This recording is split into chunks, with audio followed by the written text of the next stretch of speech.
Bismillahirrahmanirrahim. Assalamu alaikum, my dear students. Welcome to your online classes. In the previous lecture, we were doing the lesson My Side of the Mountain. I want to give you a brief summary of the lesson. Please open page number 120 in your books. In this lesson, हमने इसके ऊपर बच्चे की एक पूरी biography जो है वो उसमें हम पढ़ रहे थे कि वो किस तरह से उसने अपने आप को एक पहाड़ में एक ट्री के अंदर अपना घर बना के उसने अपने आप को वहाँ पे किस तरीके से टाइम स्पेंड किया और कैसे वो गार में रहा और कैसे उसने वहाँ पे मुख्तलिफ़ तरीके से अपने आप को तूफ़ानों में और जो बिल्कुल नेचुरल इन्वायरमेंट होती है जहाँ पे आपके पास कोई हेल्प नहीं होती खाने के लिए कोई चीज़ प्रॉपर नहीं होती और उसने अपने आप को कैसे सरवाइव किया उसने किस तरह से वहाँ पे आग जला के अपने लिए अपने आप को गर्म करने की कोशिश की और साथ में ये उधर बैठ के अपने लिए स्टोरीज़ लिखता था। तो राइटिंग के लिए वो उसको पुरसकून जगह चाहिए थी तो यहाँ पे इसने यहाँ पे अपने लिए ये घर बना लिया था। तो नाउ ओपन पेज नंबर 122। हमने इसका फर्स्ट पैराग्राफ कंप्लीट कर लिया था। नाम स्टार्टिंग एवरीथिंग वाज वाइट यानी कि वहाँ पे सब कुछ जो था वो बिल्कुल सफ़ेद था क्योंकि बर्फ़बारी हो चुकी थी और बर्फ़बारी के बाद जो है वो सारी जगह बिल्कुल बर्फ़ से कवर हो गई थी। क्लीन, साफ एंड शाइनिंग यानी कि चमक रही थी एंड ब्यूटीफुल। जब आपने देखा होगा बर्फ़बारी हो जाती है तो उसके बाद आसपास की जितनी भी जगह है वो बर्फ़ से ढक जाती है और सब कुछ माहौल बिल्कुल साफ़ सुथरा लगता है और बर्फ़ जो है जब उसके ऊपर सूरज की रोशनी पड़ती है तो वो चमकने लग जाती है और सब कुछ बहुत खूबसूरत लगना शुरू हो जाता है। तो यहाँ पे इसी बात को उन्होंने बताया हुआ है कि everything was white, clean, shiny and beautiful. जब उसको तूफ़ान के बाद वो बाहर निकला तो उसको लगा कि हर जगह हर चीज़ जो है वो कितनी खूबसूरत नज़र आ रही है। The sky was blue blue blue. अब 3 बार इसने यहाँ पे ब्लू ब्लू ब्लू लिखा है। इसका मतलब है कि वो इस चीज़ पे वो कर रहा है कि ये कितना ज़्यादा खूबसूरत थी कि इतने दिनों के बाद क्योंकि तूफ़ान के बाद अब सब कुछ बिल्कुल क्लियर हो गया था और आसमान उसको बिल्कुल साफ नज़र आ रहा था।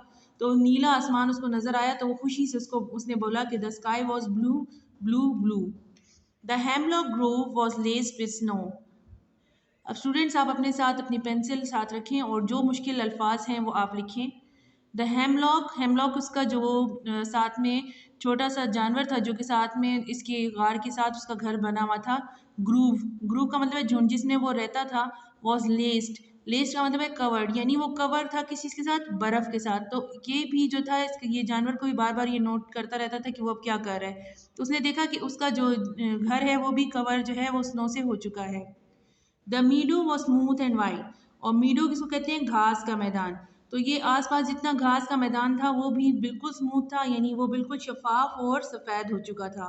And the gorge was sparkling with ice. और वहाँ पे जितनी आसपास की जगह थी वो जो है वो बर्फ़ की वजह से चमक रही थी। It was so beautiful and peaceful that I laughed out allowed. वो सब कुछ इतना खूबसूरत उसको लगा कि वो उस और इतना पीसफुल का क्या मतलब है कि वो इतना ज़्यादा वहाँ उसमें अमन और सुकून था कि वो उसने जो ही उसको देखा तो उसकी वजह से उसको वो खुशी से हंस पड़ा।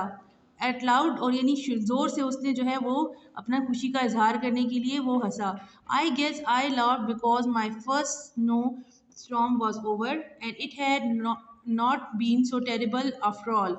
तो कहते हैं मैं इस बात पे खुश हुआ और इस बात पे हंसा कि शुक्र है कि पहला जो है मेरा ये जो स्नो का स्टॉर्म था जो कि तूफ़ान इससे मुझे अल्लाह ताला ने इससे बचाया है और वो ख़त्म हो गया है और अब जो है वो इतना भी खौफनाक नहीं था जितना मैं सोच रहा था। टेरेबल का मतलब होता है खौफनाक।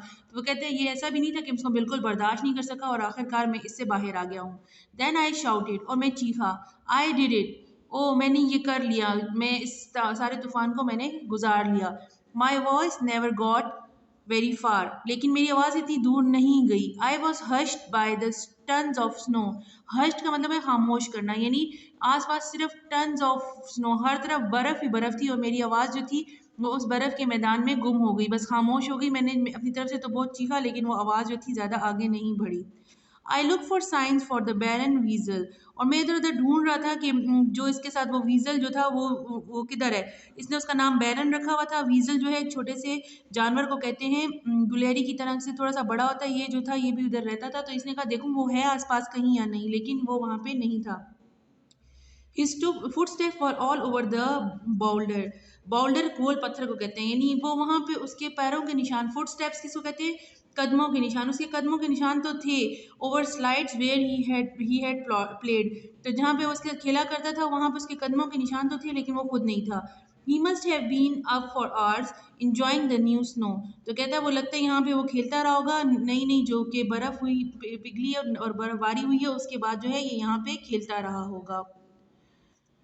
Inspired by his fun, I poked my head into my tree and whistled. अब उसको जब महसूस हुआ कि क्योंकि ये इसका जो फ्रेंड था बैरन, ये भी यहाँ पे ये जानवर जो है ये भी खेलता रहा था, तो उसने कहा इंस्पायर्ड, यानी ये भी उसको लगा कि चलो इसने जिस तरह से इंजॉय किया मैं भी इसी तरह से, ये उससे इंस्पायर हुआ, यानी उसका भी दिल में ये ख्वाहिश जागी कि मैं भी इसी तरह फन करूँ, मैं भी इस तरह इंजॉय करूँ। आई पॉक माई हेड, तो मैंने अपने सर को जो है इनटू माई ट्री, अपने सर को ट्री में से बाहर निकाला जिस घर में वो रह रहा था, और विसल्ड, विसल्ड का मतलब होता है सीटी बजाना, और मैंने सीटी बजाई। Frightful, my trained falcon flew on my face, and we jumped and slid down the mountain, making big holes and trenches as we went. तो अब इसके बाद जब इसने ये सीटी बजाई तो फैल्कन एक बड़ा सा परिंदा होता है, जैसे चील और काब होती है इस तरह फैल्कन होता है, तो उसने इसको ट्रेन किया हुआ था। तो जो ही से सीटी बजाई वो उड़ के आ गया। Flew on my vest, vest का मतलब है कलाई, यानी वो मेरी कलाई पे आके बैठ गया। एंड वी जम्प, और हमने जंप लगा के slide down the mountain, mountain के ऊपर जो है हमने जंप लगा के स्लाइड की तरह हम माउंटेन के पास से गुजर गए। Making big holes and trenches as we went, तो हम जो ही जहाँ जहाँ से गुजर रहे थे, क्योंकि अब आपने देखा होगा कि बर्फ़ में से जब हम फिसल के जाते हैं तो उस जगह पे वो बर्फ़ दब जाती है और वहाँ पे सुराख बन जाते हैं, और साथ में गार मतलब ट्रेंचेस का मतलब है उधर वहाँ पे बर्फ़ दबने की वजह से तो छोटे छोटे ट्रेंचेस बन गए थे, गार बन गए थे जहाँ से ये साथ साथ गुजर रहे थे।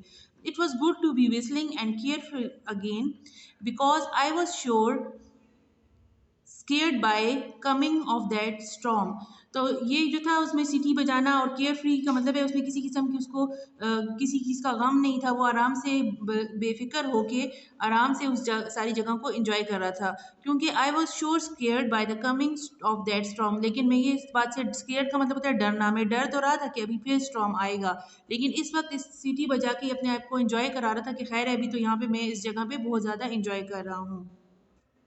आई had been working since May, यानी मैं मई से जो है मई के महीने से मैं इधर आके काम कर रहा था। Learning how to make a fire with flint and steel, तो मैं उधर ये इस चीज़ की वो कोशिश कर रहा था कि कैसे आग जलाई जाती है, फ्लिंट एंड स्टील यानी स्टील और उसके साथ जो है इधर फ्लिंट के साथ मैं किस तरीके से आग जलाऊं। Finding what plants I could eat, और मैं ढूंढूं कि कौन कौन से पौधे ऐसे हैं जो कि मैं खा सकता हूँ। How to trap animals and catch fish, और किस तरह मैं वहाँ पे जानवरों को पकड़ूं, उनको ट्रैप करूं और उसके बाद उनको पका के खाऊं। एंड कैच फिश, और इसी तरह मछली पकड़ूं। And this so that when the curtain of blizzard struck the Catskill, और कि जब वो बर्फ का तूफान जो है, कर्टन ऑफ ब्लिजर्ड यानी कि वो जब उसको पर्दे की तरह बर्फ से ढक जाएगा, कैटस्किल उस पहाड़ का नाम है। I could crawl inside my tree and be comfortably warm and have plenty to eat, तो मैं उस टाइम पे उस वक्त पे मैं वहाँ पे आराम से अपने घर के अंदर बैठ के, क्योंकि मैंने सारा खाना जमा किया होगा, तो मैं वो खाना भी खाऊं और मैं वहाँ पे आराम से बैठ के अपना टाइम स्पेंड करूं, और मुझे किसी भी किस्म का उधर जो है वो डर ना हो, मेरे पास खाना भी मौजूद हो और सारी चीज़ें जो मैं आराम से अपना टाइम स्पेंड करूँ। So students, that's all for today. I hope you have fully understand. If you had any difficulty, please write down in the and search your difficult words from the dictionary. Inshallah, we will continue this lesson in the next session. Thank you. Allah Hafiz.